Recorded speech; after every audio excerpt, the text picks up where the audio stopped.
Hello my dear students, welcome back to Neelam's academy. I hope आप सब अच्छे होंगे और अपनी तैयारी लगातार कर रहे होंगे। स्टूडेंट, आज हम पढ़ेंगे संचार का वर्गीकरण, यानी कि कितने प्रकार का संचार होता है, कितने प्रकार से हम लोगों से बातचीत कर पाते हैं, कम्युनिकेट कर पाते हैं, सूचनाओं का आदान प्रदान कर पाते हैं। तो उसके बारे में आज हम चर्चा करने वाले हैं। अगर आपको वीडियोस अच्छे लगा करें तो वीडियोस को लाइक शेयर जरूर किया करें। आइए पढ़ते हैं कि संचार के वर्गीकरण में क्या दिया हुआ है। तो संचार का जो वर्गीकरण है, या कह लीजिए संचार के जो प्रकार हैं वो कितने हैं। संबंधों के आधार पर, अभिव्यक्ति के आधार पर, तीसरा दिया हुआ है उद्देश्य और शैली के आधार पर, प्रभाव एवं दिशा के आधार पर। यानी कि इन 4 तरीकों से हम लोगों से क्या करते हैं, बातचीत करते हैं, सूचनाओं का आदान प्रदान करते हैं, विचारों और भावनाओं को साझा करते हैं। कितने तरीकों से? 4 तरीकों से। लेकिन इन 4 तरीकों में भी और भी प्रकार हैं जिनके माध्यम से हम अच्छी तरीके से समझेंगे कि हम किस तरीके से, किन माध्यमों से लोगों से बातचीत करते हैं। तो इसमें जो सबसे पहला तरीका दिया हुआ है वो है संबंधों के आधार पर। संबंधों के आधार पर हम 4 प्रकार से लोगों से क्या करते हैं, विचारों को व्यक्त करते हैं, सूचनाओं का आदान प्रदान करते हैं। तो संबंधों के आधार में जो सबसे पहला है वो है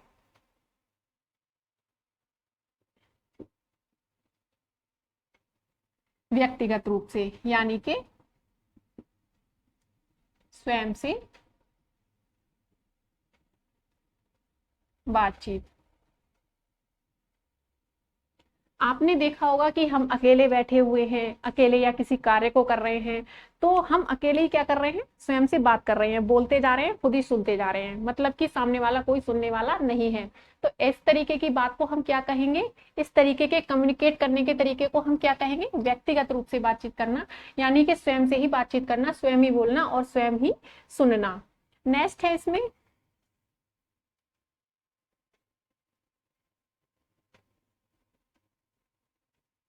पारस्परिक रूप से। इसमें दो या दो से अधिक लोगों के मध्य बातचीत। इसमें दो या दो से अधिक लोगों के बीच जो बात होती है, जिसमें बोलने वाला भी होता है, सुनने वाला भी होता है, तो इस प्रकार को हम क्या कहेंगे, पारस्परिक रूप से बातचीत करना। नेक्स्ट है इसमें सामूहिक रूप से बातचीत करना। यानी कि 4 से 10 लोग एक ग्रुप में होते हैं, जब वो सूचनाओं का आदान प्रदान करते हैं, तो इस तरीके के, इस कम्युनिकेट तरीके को हम क्या बोलेंगे, सामूहिक रूप से बातचीत करना। नेक्स्ट है इसमें जनसंचार। जनसंचार में कैसे, रेडियो,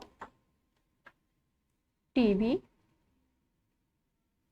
न्यूज़पेपर और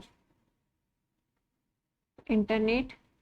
यानी कि जब हम बहुत बड़ी आबादी से बातचीत करते हैं, बहुत बड़ी आबादी में सूचनाओं का आदान प्रदान करते हैं, तो वो क्या कहलाता है, जनसंचार कहलाता है। जनसंचार में हम रेडियो के माध्यम से, टीवी के माध्यम से, न्यूज़पेपर के माध्यम से, इंटरनेट के माध्यम से क्या कर पाते हैं, लोगों से कम्युनिकेट कर पाते हैं। नेक्स्ट जो है इसमें वो है अभिव्यक्ति के आधार पर। अभिव्यक्ति के आधार पर हम 2 प्रकार से पढ़ेंगे कम्युनिकेट करने का तरीका। सबसे पहला है शाब्दिक रूप से। शाब्दिक में क्या क्या होगा, शाब्दिक में मौखिक, लिखित, यानी कि शब्दों का प्रयोग करके सामने वाले से बातचीत करना, सामने वाले से सूचनाओं का आदान प्रदान करना। वो कितने शाब्दिक रूप से भी हम 2 तरीके से बातचीत करते हैं। एक तो मौखिक रूप से शब्दों का प्रयोग करके, नेक्स्ट है इसमें लिखित रूप से शब्दों का प्रयोग करके सामने वाले से बातचीत करना। नेक्स्ट है इसमें अशाब्दिक। अशाब्दिक में भी 2 तरीके होते हैं। पहला है इसमें वेशभूषा, हाव भाव। यानी कि वेशभूषा में कौन कौन आ गए, डॉक्टर हैं, पुलिस, या कोई कंपनी में ही काम करने वाले वर्कर हैं, जैसे कि जोमेटो हो गया, स्विगी हो गया, तो इस तरीके के वर्कर को पहचान करके, डॉक्टरों को पहचान कर करके, पुलिस को पहचान करके हम क्या करते हैं, बिना शब्दों के माध्यम से ही संचार कर लेते हैं, या कह देते कम्युनिकेट कर लेते हैं। हाव भाव क्या हो गया, चेहरे के हाव भाव से, इशारे करके, हाथों की इशारेबाजी से क्या करना, सामने वाले से बातचीत करना, यानी कि कम्युनिकेट करना। तो ये हो गया अभिव्यक्ति के आधार पर हम दो तरीके से बात करते हैं, शाब्दिक रूप से और अशाब्दिक रूप से।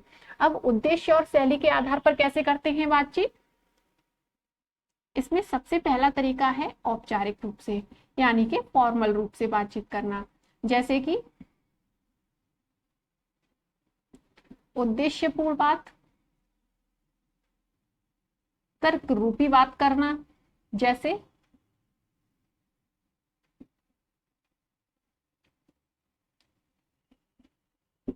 जब हम किसी संस्था में बातचीत करते हैं तो हम फॉर्मल तरीके से करते हैं, एक तरीका होता है, बात करने का उद्देश्य होता है, बात करने में तर्क होता है। जैसे कि विद्यालय में बातचीत कर रहे हैं, किसी ऑफिस में बातचीत कर रहे हैं, किसी ऑफिस में हम सूचनाओं का आदान प्रदान कर रहे हैं, तो इस तरीके का जो तरीका है, इस तरीके से जो हम बातचीत करते हैं वो कौन सा तरीका कहलाएगा, औपचारिक तरीका कहलाएगा।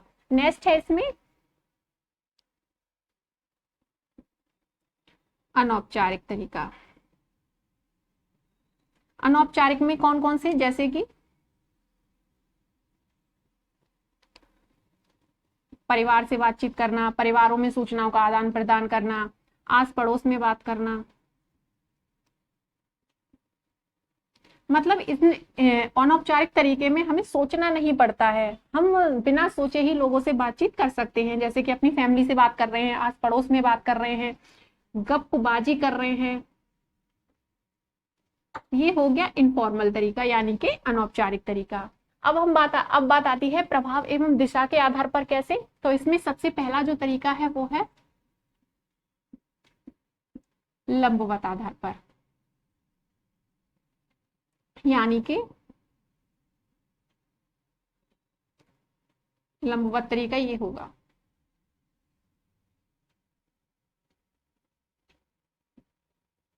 ऊपर से नीचे की ओर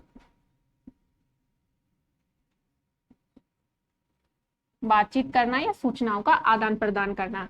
जैसे कि हम किसी ऑफिस में जॉब करते हैं तो सबसे पहले जो ऑफिस का हेड है, जिसने ऑफिस को बनाया है, वो हमसे डायरेक्ट बात नहीं करेगा। वो किससे बात करेगा, जो उससे नीचे का है सुपरवाइजर, सुपरवाइजर से जो सबसे छोटा है एम्प्लॉय, एम्प्लॉय से जो चपरासी है। इस तरीके के जो बात करने का जो तरीका होता है, कम्युनिकेट करने का जो तरीका होता है, वो क्या कहलाता है, लंबवत। यानी कि ऑफिस में कोई हेड है वो बात करेगा, उससे जो नीचे का सुपरवाइजर है फिर उसके पास बात जाएगी, वो क्या करेगा, वो किसी दूसरे एम्प्लॉय से बात करेगा, दूसरा एम्प्लॉय किसी अपने छोटे तीसरे एम्प्लॉय से बात करेगा।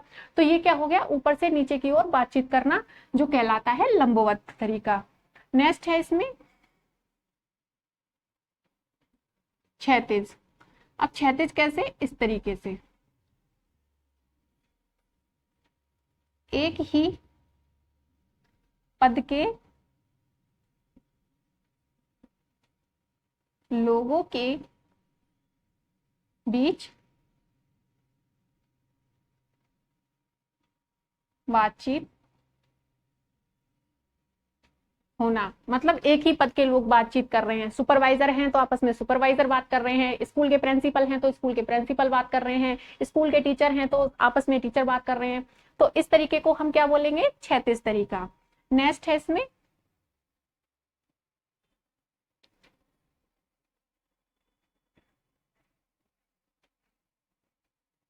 तिर्यक।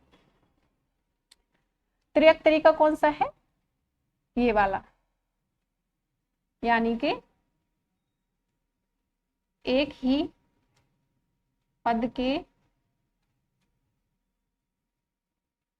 लोगों के बीच बातचीत ना होना।